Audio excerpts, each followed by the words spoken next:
تصور کنید همین امروز بمیرید اما 1000 سال بعد دوباره از خواب بیدار شوید. غیر ممکن به نظر می رسد نه؟ اما در آمریکا و کشورهای دیگر صدها نفر بدن خود را منجمد کرده اند تا در آینده دوباره زنده شوند. آنها به این باور دارند که علم روزی می تواند مرگ را شکست دهد.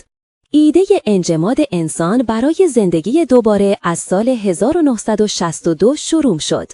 یک دانشمند آمریکایی به نام رابرت اتینگر کتابی نوشت به نام چشمانداز جاودانگی.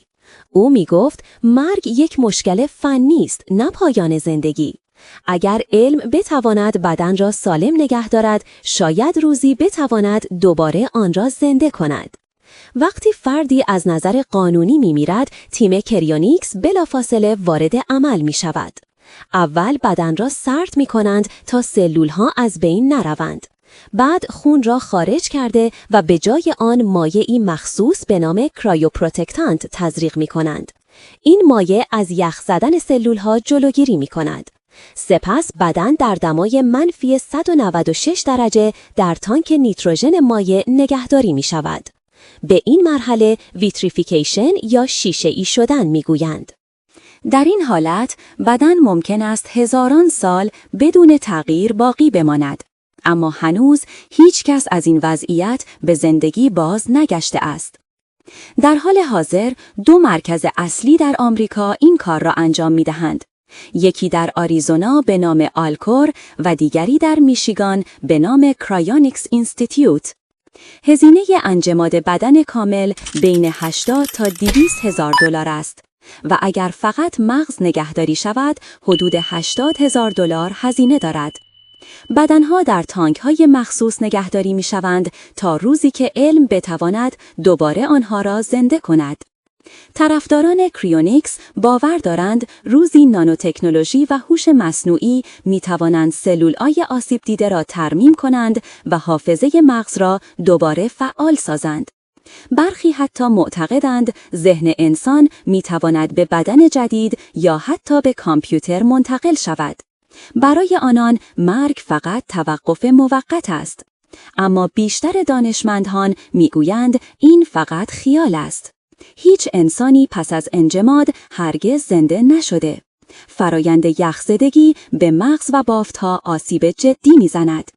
حتی اگر روزی بتوان بدن را ترمیم کرد، آیا شخصیت و روح انسان هم برمیگردد؟ آیا آن فرد همان انسان سابق خواهد بود؟ سوالهای بزرگی که هنوز هیچ پاسخی ندارند. کریونیکس مرز میان علم و خیال است. برای بعضی‌ها امیدی برای جاودانگی و برای بعضی دیگر بازی خطرناک با طبیعت.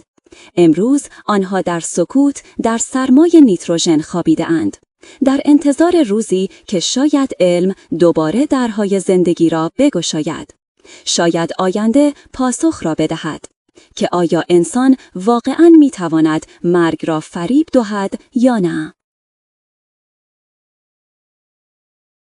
کریونیکس یا همان منجمد کردن انسان به این معناست که بعد از مرگ بدن یا فقط مغز شما در دمای بسیار پایین نگهداری می شود. هدف امید به روزی که علم بتواند دوباره شما را زنده کند.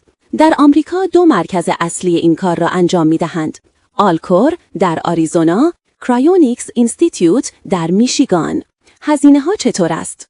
اگر بخواهید بدن کاملتان منجمد شود، باید بین 80 تا 200 هزار دلار کنار بگذارید.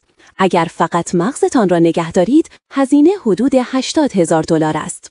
بدنها در تانک‌های پر از نیتروژن مایع نگهداری می‌شوند تا دما به حدود منفی 196 درجه سلسیوس برسد و فعالیت‌های زیستی کاملاً متوقف شوند.